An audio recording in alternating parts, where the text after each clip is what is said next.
Welcome to the SUU Community Connect Learn from Home series, hosted by your community education program.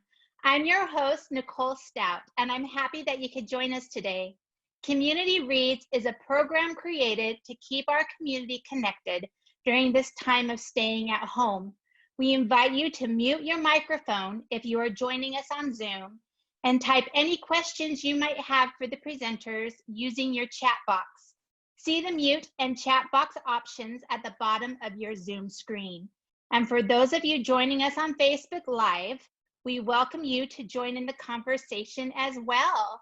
Welcome to the Community Reads Professional Development and Business Leadership Special Edition. We are so excited to welcome our special guest today, State Legislator Mike Winder.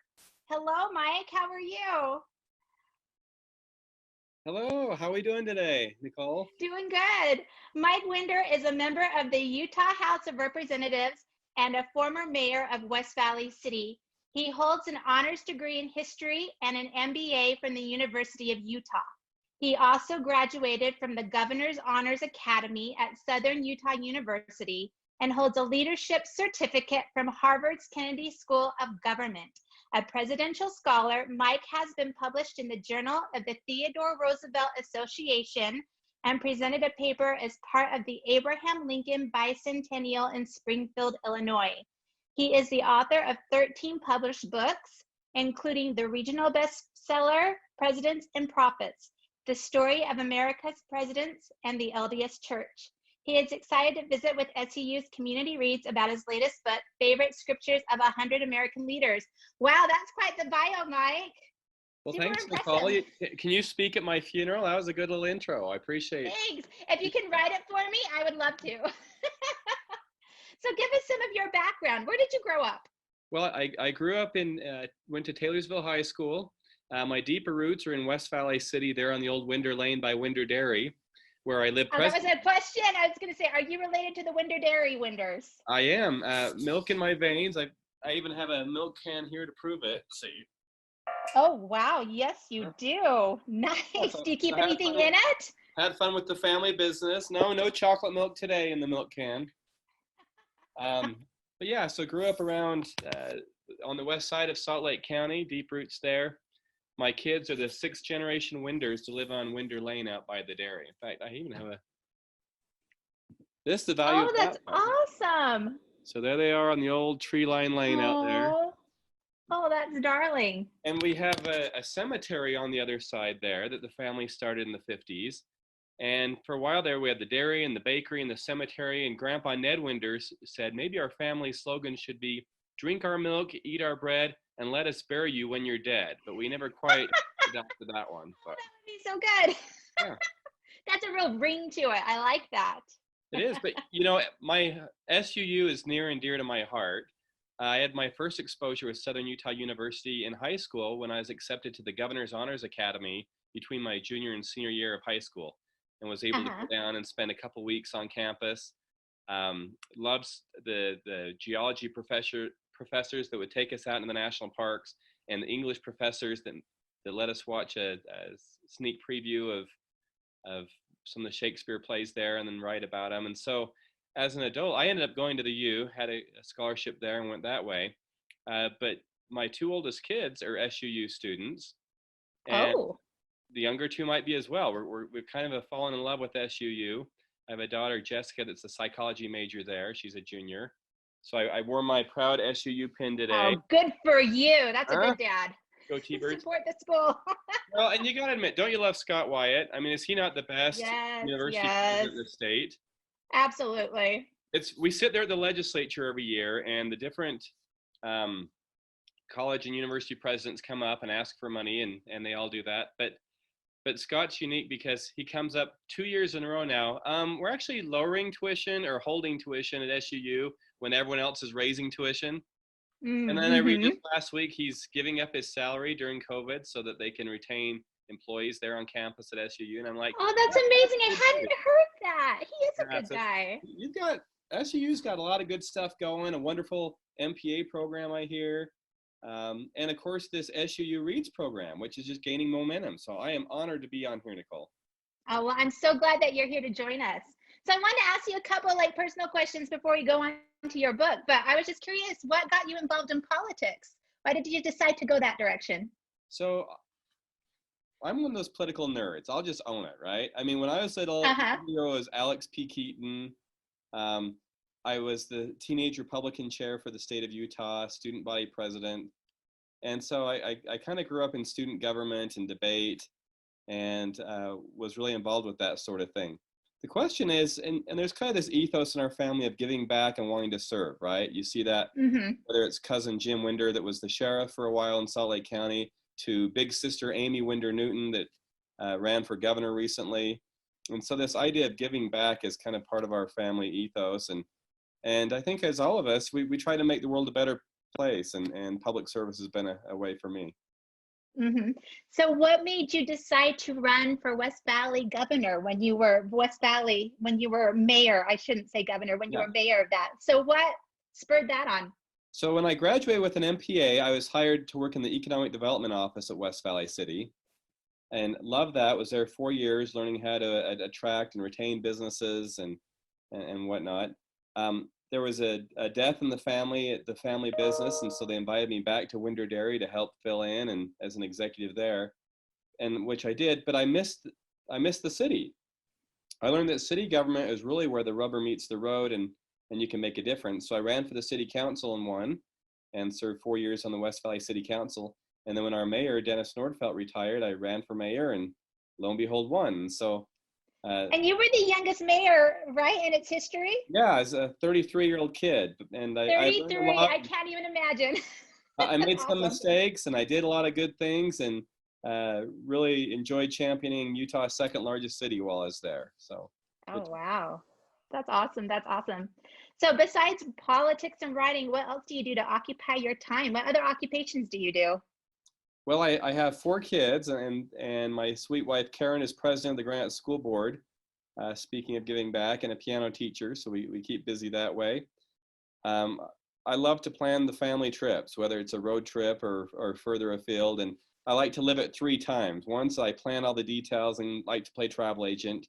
2 is you live Mm-hmm. the trip, and then 3 is I'm the family scrapbooker. I'll go into Shutterfly and make a fun book of the trip, and so So you relive the trip. You sound yeah, like me. I do that stuff all the time. And I that's heard you my just nerdy recently hobby. went. Yeah, it is. And I heard you just recently did like an around the world trip. Is that right? I Just did. I have a brother recently. that lives in Germany, and he was backpacking in India for 9 weeks. And he said, "Why don't you come down and join me for a little bit of it?" And I said, "Nate, unlike you, I can't break away that long." But I did break away for a couple weeks, and just the way the flight went, it went to New York and then Dubai, and I was in Dubai for a couple days, and then over to Kathmandu, Nepal for a couple days, where I got to fly by Mount Everest on a thing Oh, and meet up with wow. my brother. And then my brother and I went down to India and did Varanasi and the Taj Mahal and up to Delhi and all that a bit. And then going home, it was back through San Francisco and over. So it ended up going That's all all, the way. So all the way around the world. What was it like, India? Had you ever been before? I'd never been to India before. And boy, I'll tell you that there is nothing, if you want to feel alive, go to India. The sights, the smells, the colors, the tastes, Lots of people. lots of people, and just fascinating. Every day, there's never a boring day in India. It is always Mm-hmm. interesting. And there is just good down-to-earth people. There's cool historic things. So yeah, when this COVID lets up, go see the world again. Will it ever let up? I was going to Yes, ask it you will. that. How has COVID affected you in your position and in your job? Like, how is that? Are you pretty much normal, or has it looked a lot different? Well, I'm never normal, so there's that. But my day job is I'm the economic development director now for the city of Mill Creek, Utah's Oh, Utah's newest city here in the Salt Lake Valley. And okay. yeah, and so I love it, but I get to scratch my political itch by serving in the State House of Representatives. And Hmm. we've had the first ever digital legislature where it's all done. It's not Zoom. I think we use I was trying Cisco. to imagine that on Zoom. How would that work on Zoom? That'd be a lot of people. But that's really what it was. It was like a Zoom call with Uh-huh. 75 legislators. Oh, wow. How was that? And so there I was in my basement participating as a legislator. And the typical votes you'd make in the chamber, like all in favor, say aye for simple procedures.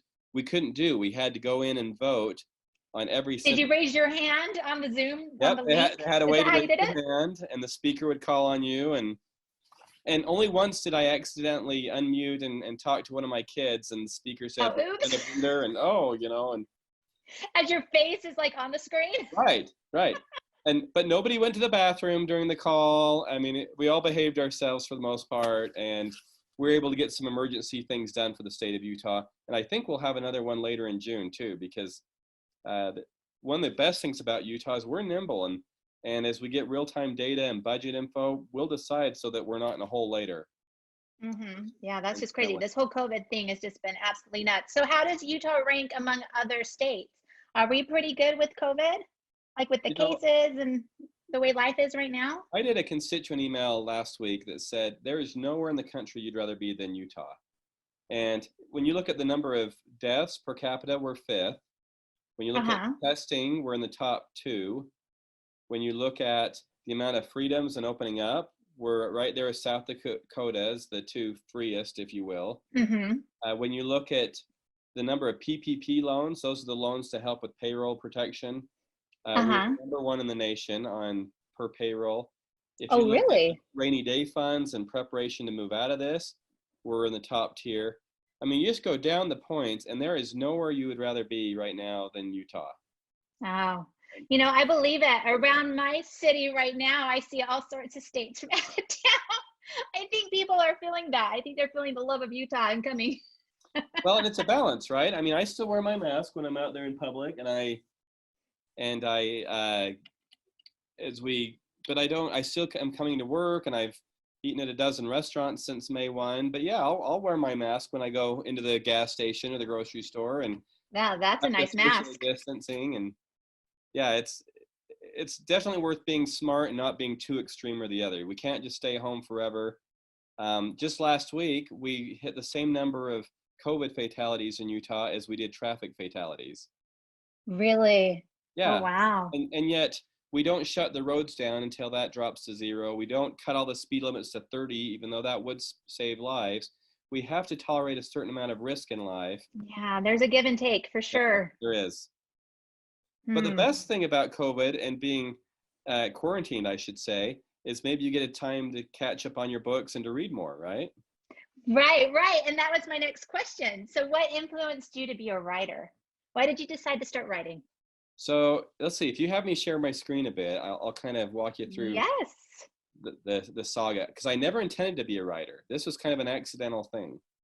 All right, here we go. Let's see. No, he's got it coming up. Perfect. See that there? Yes. So I was a history major at the U, and my honors thesis ended up growing into the biography of my pioneer ancestor, John R. Winder. He's the one that started the dairy back in 1880, crossed the plains. That's how old your dairy is, 1880? Wow. He was in charge of finishing the Salt Lake Temple back when, the Angel Moroni was first put on top, although he was taken down last week. And so but he was even involved in politics. Salt Lake City Council, he was first counselor in the Church of Jesus Christ of Latter-day Saints, first presidency to Joseph S. Smith. So he was an interesting fella. And I did his biography, and the publisher said to me, you've got another book in you, And I said, I do. He said, yeah, there's got to be other people like John R. Winder who people just don't know about, that were counselors to the prophets in the LDS First Presidency. And so I did this book, but I got smart. Rather than write the whole book myself, I had different compilations. So I had different people send in different chapters on George Q. Cannon or Hugh B. Brown or Stephen L. Richards. And so that was kind of fun. And then I thought, gee, these books are fun. Maybe I should do a children's book. And so, I got out of my screen. Oh, your family. Hold on.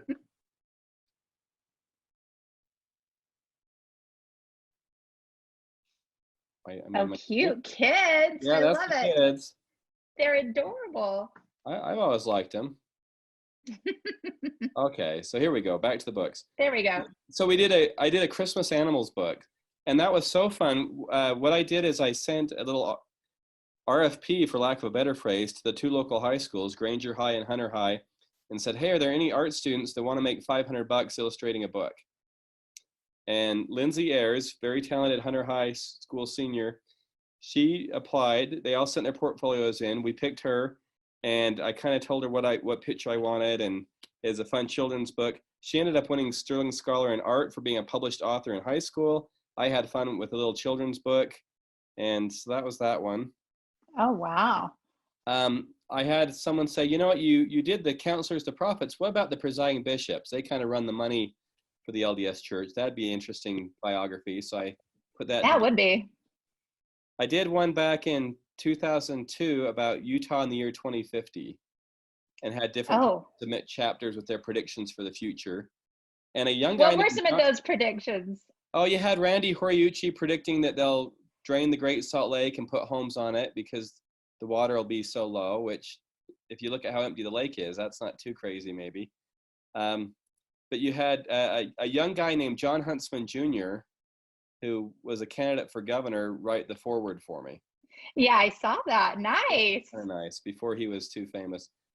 They had us do another compilation called Fathers of Faith, where people wrote about their dads. You know, Mitt Romney wrote about his dad. Greg Miller wrote about Larry Miller. Thomas S. Monson's daughter wrote about her dad. So it's kind of a Father's Day book. Oh, that's really cool. I did, when I was mayor of West Valley, I did this picture book. A South Carolina publisher approached me and said, hey, we have this Images of America series, but we don't have one for West Valley City. Would you like to do it? And I said, yeah, I'd love to. So that was kind of a fun one. I did a couple more little church books. This one about missionary work around the world. It was a photo book people sent in. I always like. Oh, so you had people put in. I was going to say, did you take the photos or? Oh no, I had people send in photos, and I put quotes and things in there. I always love this guy with the frozen eyelashes from Siberia. It's like, where is he from? I hope you don't get that call. Right? Well, you know what they say about Siberia, where many are cold but few are frozen. But I guess that's. Oh, there you go. Anyway. That's awesome. I did a fun book called Guy Stuff in the Scriptures. You know, big boats, killer weapons, manly males. So that's kind of a fun one. And also as mayor, I did another kids book called It's Fun to Be the Mayor. And there I am outside the West Valley City Hall. And that one featured every mayor in the Salt Lake Valley. And so when I was invited to schools to read as mayor, that's the book I would bring, of course. But I kind of found my niche with these presidential books. And so the first big one there was Presidents and Prophets. And this goes through each U.S. president and their relationship with the LDS Church. And that was a regional bestseller back in 2007. And was probably, and certainly made more money than the rest of these books. You shouldn't write books to make money. This is just kind of more of a hobby. And just more of a hobby, something that you enjoy doing. Yeah, you may make a few grand here and there, but if you measure the hours you put into it, you're not going to get rich doing it. But you know, every once in a while, these are solid singles, but Presidents and Prophets was a bit of a home run, which is kind of fun. The Mrs. Yeah, and a lot of them have been in politics, right? Some of the prophets, different ones. I was thinking like Ezra Taft Benson. He was, what? Well, yeah, Ezra Taft Benson was Secretary of Agriculture, so that was interesting. That was it. Okay, yeah, there's some interesting history there, I'm sure. There were a lot of ones there. I mean, you have Reed Smoot, who was an apostle, but also a U.S. Senator, getting a call in the middle of the night from President Warren G. Harding because the First Lady was ill and was wondering if Senator Elder Smoot could come over and give her a blessing in the middle of the night at the White House. So there's just, I found a lot of fun, interesting things and put into there. In fact, while I was back in DC researching this, I was able to get a library card at the Library of Congress. And so I was able to go through old presidential diaries and things. Is that hard to get? Yeah, you have to fill out the forms and have a good reason why you're doing it, and kind of tricky. But I had a funny thing happen there. But I'm going to show you. So like I mentioned, when I was a kid, I was a nerdy kid. So this is a picture of George Herbert Walker Bush at BYU that I took as a little junior high kid. Oh, how long ago was that? What year is that? 1990 probably. 90s? Right. But when I was back in DC working on Presidents and Prophets, I was back there with as part of a League of Cities and Towns thing with Steve Vincent from the West Valley City Council. And I said, well, we ought to go to church somewhere. And he said, we ought to. And he said, I don't know where the local Mormon ward is. We happen to be LDS. And I said, me either, but let's go to St. John's Episcopal Church. They call it the Church of the Presidents because every president from James Madison on has worshiped there. And it's a beautiful little church right by the White House. So if you're ever in DC, go check it out. I'll have to. I've been to DC before, but I never knew about this. Hey, How old is it? When was it built? Well, James Madison, so early That's 1800s. a long time ago. Well, we go in there, and on the outside was Secret Service agents wanding us before we went in. And I thought, gee, this could be our lucky day. And I go in, and by the way, there's this beautiful stained glass, and on this back pew is a plaque that said, here's where Abraham Lincoln came to pray for our divided nation at the depths of the Civil War. Oh, that's amazing. But then I look up and I see the current president of the United States at the time, George W. Bush, and his wife, Laura Bush, sitting halfway up in the middle.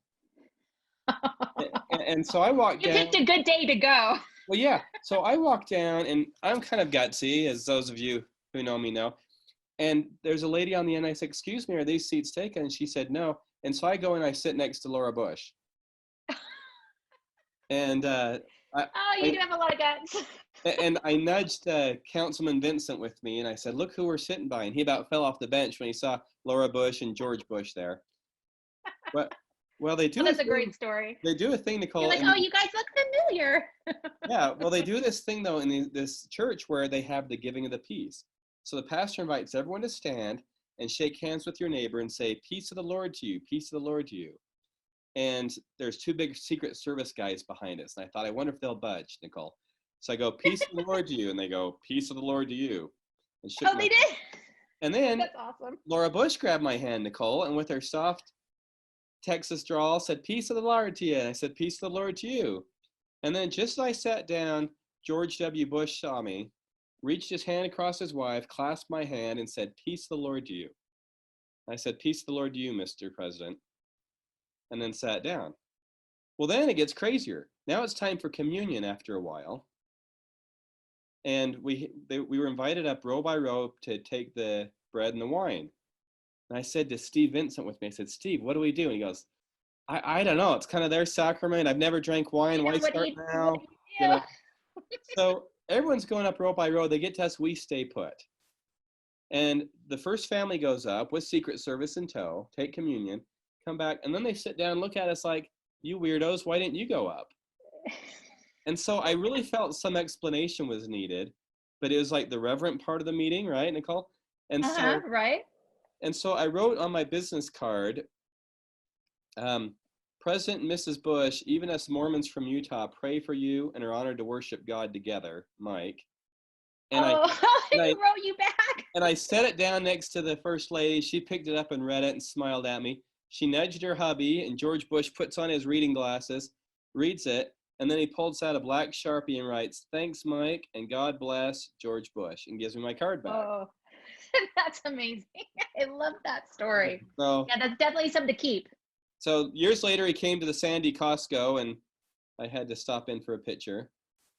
But then my friend Mike Maurer said, well, you need to go.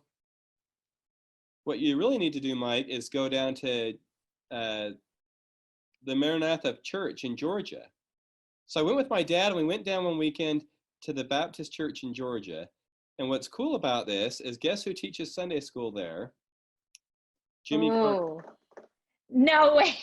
And in fact, tourists line up, and you go in, and so there we are. We're sitting on the front row of Jimmy Carter's Sunday school class, and he was just as awesome as could be for a that's awesome. He teaches Sunday school. I love that story. He still teaches Sunday school at age 92.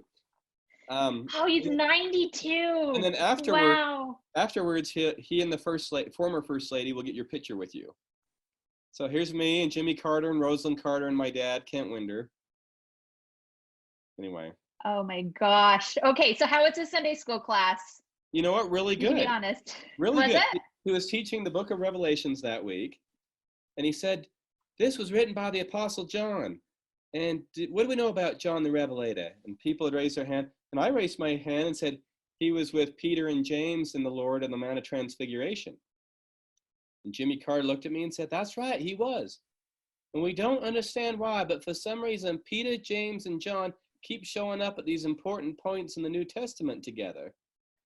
And of course, the LDS belief is they were the ancient first presidency of three, but it's kind of fun. Mm-hmm. He was actually an excellent, excellent teacher. And although I'm a Republican, I have great respect for him as a Christian and a man. Right. He's done some really good stuff. When Presidents and Prophets Mm-hmm. came out, I was able to give Bill Clinton a copy when he was rolling through town. And he said, what a great idea for a book. I tried to help the Mormons with their missionary visa problems in South America on a few occasions. And he was very nice. That's once nice. I was in the White House with the Conference of Mayors, and I had a chance. That's a good selfie right there. Yeah, President Obama question. And then afterwards, a couple of us shook hands with him before he left. And when he grabbed my hand, I said, before you leave, Mr. President, and I grabbed my camera and took the selfie. And this is not with a phone. This is like a camera. So I cut off the neck. But he thought it was really funny, and this guy didn't. I was going to say the guy in the back doesn't look like he appreciates it much, but someone else is taking a picture of you taking a picture right there. Right, there you go. Right behind. So I haven't met President Trump yet, but I've been to a couple of his speaking engagements. I'm a delegate to the Republican National Convention, so mm-hmm. you know, I get to see him sometimes. But Presidents and Prophets was big. They then had me write White House Comes to Zion about presidential visits to Utah, and that's more of a coffee table photo book, and it's more secular than Presidents and Prophets, which is more Mormon oriented. This is just more general Utah oriented. But that leads us to the current book. To the current book we're here to discuss today. Yes. Right here. So sorry for the long-winded intro, but I thought the it's awesome presidential intro. memory lane would be fun. That was so fun. So what gave you the idea to write this book, this current one that you just published? Well, like you see, a lot of my books have been about scriptures and presidents, and I thought if I mix the two, you could have favorite scriptures of 100 American leaders. And so I have every president in here, plus a bunch of other people, everyone from Joe Biden and Mike Leavitt. So it starts with John Adams. Yeah. How did you decide who was going in this book? Well, how did you pick your 100? Well, first of all, my publisher and I thought 100 was a good sounding number, right? So there's that. And then I went to the number of presidents, so that gives you 45. 40. Grover Cleveland. Goodness, is it 45? 40 something. Actually 47, but Grover Cleveland's in twice, so 46. Anyway. Oh, that's right. He is. But I thought I'm just going to throw the rest, fill it in with people. Like I say, we have Elizabeth Warren, Ted Cruz, Jeff Flake, Tulsi Gabbard, Newt Gingrich, Al Gore, Chuck Schumer, Scott Walker, Harriet Tubman, Melania Trump, you know, Marco Rubio. Oh, so Melania Trump, that would be an interesting one, because I really feel like you don't hear much of her ever. Nancy Pelosi. Yeah, so they're all in here. Joe Lieberman, Michelle Obama. So it's a very... So how did you find these out? Well, sometimes I would write them, and they would write me back and tell me. Oh. I ran to Mike Lee at the Capitol. I asked him, what's your favorite scripture? And without missing a beat, he said, Helaman 5:12 from the Book of Mormon. Wow. Tulsi Gabbard's office in Hawaii wrote me her favorite scripture, which was a Hindu verse from the Bhagavad Gita, right? So they're not all from the Bible. We have some Buddhist verses. We have some from the Quran, the Doctrine and Covenants. Harry Reid, his favorite was from the Doctrine and Covenants, which is an LDS book of scripture. Right. Other times they're from different speeches they gave, or White House prayer breakfasts they spoke at, or in the case of presidents, it's often which verse they chose to be sworn in on. But it's kind of a fun coffee table book, or better yet, kind of a backseat of the toilet book. You could pick it up, and you don't have to read it front to back, Nicole. You can jump around. Just something to motivate you for the day, just a verse of scripture. Well, and it's not a verse. I give kind of a little blurb about why it's their favorite verse, or even their religious background or whatnot. But it's funny, I gave a copy to, when this came out last year, I got a copy for each of my colleagues in the legislature, and at least the House of Representatives, and put one on each desk there. And Brian King came up to me after, he said, Mike, he's the Democratic leader in the House.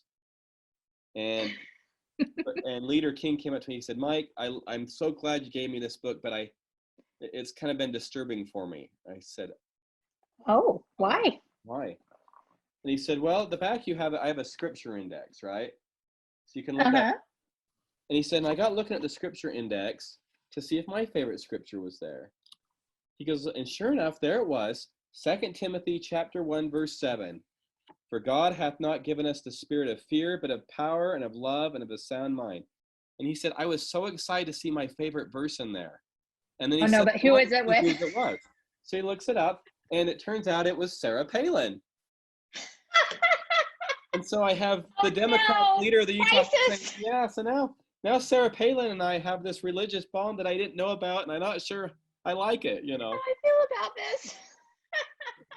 But that's exactly the point of the book, to show that, hey, we are all children of God. He watches over us. And in this book is Republicans and Democrats and people from the start of the Republic to present day, and people who were Christians and people who were other faiths. But there's some good words and truth here that help motivate and inspire us as humans, right? Yes, and brings us together, and we can see that we're not so different. I feel like a lot of times we let ourselves be divided over political parties, and I think that sometimes we just need to remember that. Like they always say that we're all in this together during this time of COVID. I just think we should just all just love each other and not be so divisive sometimes. Right. Yeah. So how long did it take you to put this book together?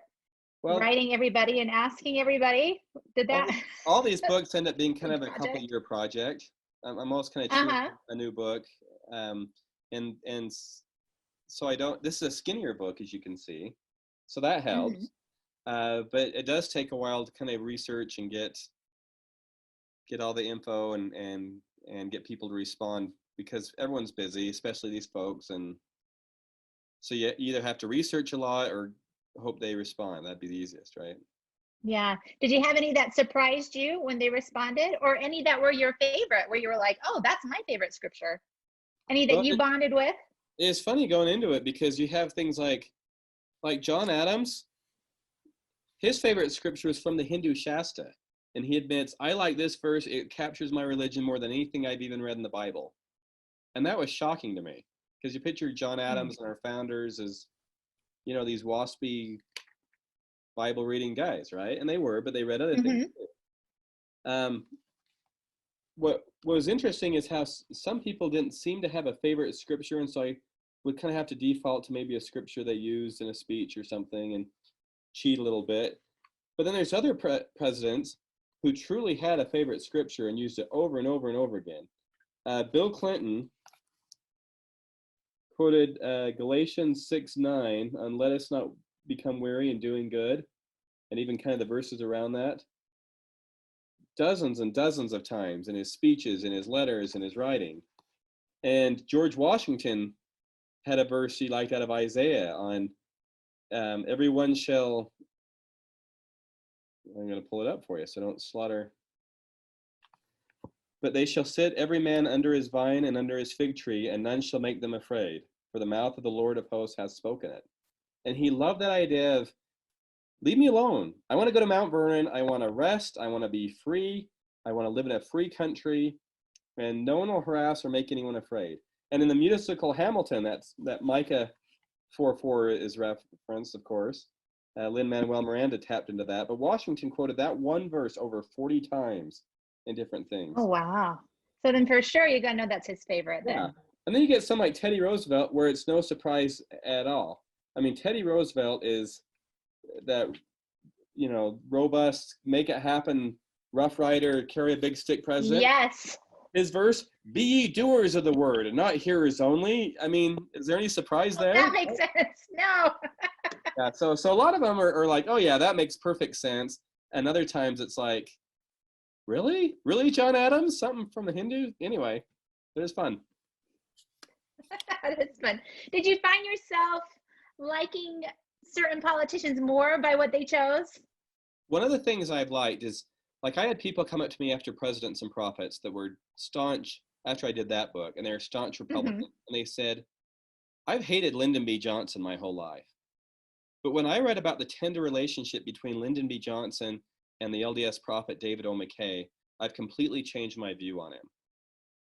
And I'm a big believer that we are so polarized today that if I can help the right see that the left is human and help the left see that the left are human, then it's going to help us all be a better place. And so when you read these, you can read, I read Joe Lieberman, right? And his love for the Sabbath and what a joy the Sabbath is for him and to keep it holy and why that's important to him.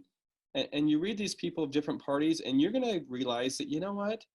They love their family and they love their God, even if their approach to solving problems may be a little different than your partisan approach. And that is right. more And they're human. Absolutely. Yes. Yes, absolutely. So I love this book. This is a fantastic book. Do you have anything else that you're working on currently? Any other books in the works? I'm embarrassed because I almost always have a book in the works, but right now it's a little bit busy in my day job, in politics. We've got a pandemic. You're busy? It's a re-election year. So my book I'm honestly working on right now is to shutterfly my round-the-world India trip with my brother. So it won't make me any money, it'll cost me, but it's still fun to do. Maybe you could do it as an illustrated book. You could have someone like draw the pictures for you. There you go. There you go. That's just an idea. So besides writing your own books, do you enjoy reading books yourself? I do. I'm an avid reader, and I like to bounce back between fiction and nonfiction. I enjoy biographies. I enjoy histories, but my younger two kids have got me reading the Fablehaven and Dragon Watch series by Brandon Mull. And so it's fun to read that and discuss with them. I love a good John Grisham novel or a Clive Cussler, you know. So I like to bounce back and forth between fiction and nonfiction, and reading is a great way to get away from the screens and unwind and escape before bed. Oh, definitely. Do you have any books that have had a big impact on you or maybe changed the way you viewed life? The answer is yes. The question is which ones, right? Right. I think every book you read is becomes a little bit of who you are. Whether it's a management book, a Malcolm Gladwell book I've read, or a history that you read or a biography where you say, I want to be more like that person. And so I think whenever you read, you're putting something into becoming that person that you are. So I think self-help books are great, but I also think inspiring adventures are great too. And so I can't say, yes, that's the one book that changed my life like some do. But I can say being well-read and reading a variety will help you be more creative as a problem solver and just more well-rounded as a person. Yeah. A question I have is, with Utah coming back with everything that's been going on, COVID, the economy, everything, is there anything that you'd like to see Utah as we recover from this? Any advice of way that we should be able to be approaching this recovery period? Do you have any advice for us? Yeah, I would say if you're not taking it seriously with COVID, you should. They say when you wear a mask, if everybody in Utah were to wear masks, it immediately cut the spread of COVID 70%. And I'm shocked at how many times I go into public places and people aren't wearing masks. So on the one hand, if you're not taking it serious, you should. On the other hand, if you think you should just stay in your basement and never come out, and we should all stay home until this is over, that's equally destructive. You know, Hawaii has an unemployment rate of 35% right now.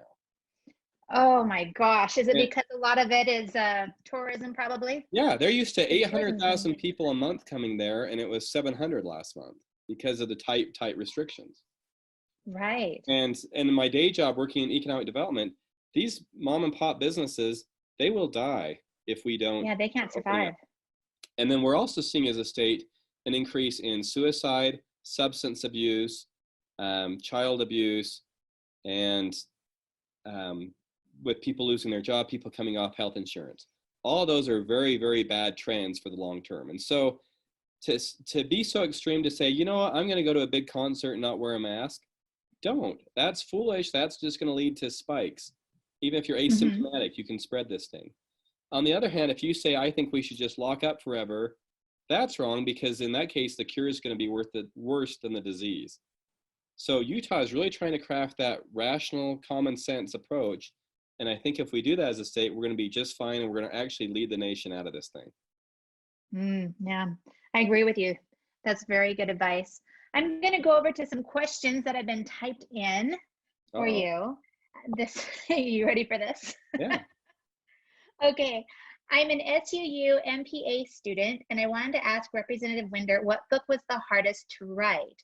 I also want to know which favorite scripture was the hardest to research. Ooh, good question. First of all, again, shout out to that MPA student. I'm hearing a lot of great things about that from people up here that can do it remotely and whatnot. So that's a great program. The book that was hardest to write in a lot of ways is books like Fathers of Faith, where it's a compilation and you're waiting for people to submit their things. It's out of your control. It was so refreshing after doing a book like that where I was waiting for people to respond and I could write guy stuff in the scriptures and it was just me and my research and my own pace because I had more control of what I could do.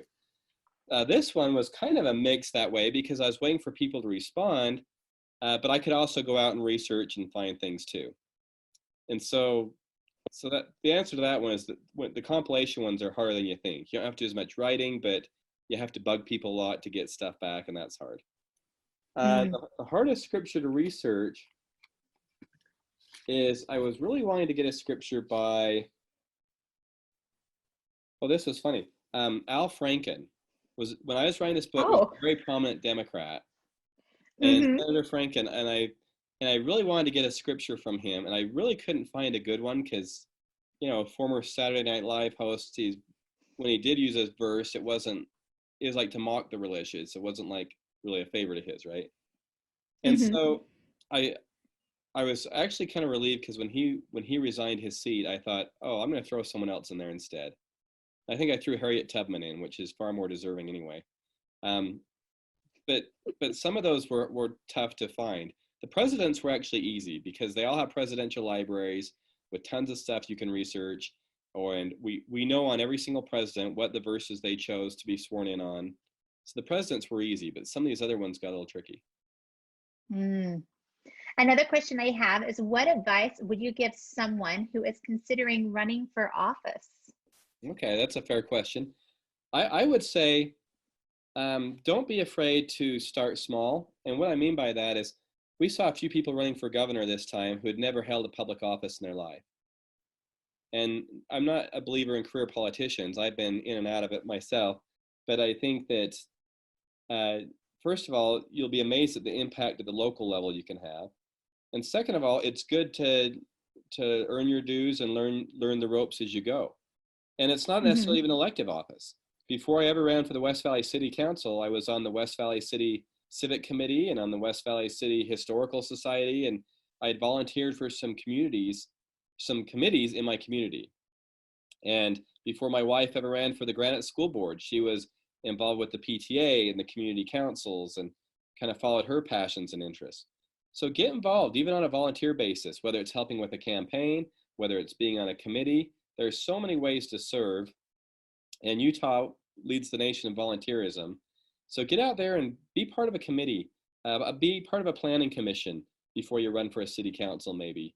And you'll find in that you not only have great contacts that will help you with fundraising, endorsements, and campaigning, but now all of a sudden on your bio, you have some credentials besides your day job and that you're a swell dad or mom, right? Right. No, that's awesome. I totally agree. So in your own family, do you think you have any of your kids that are aspiring to be politicians?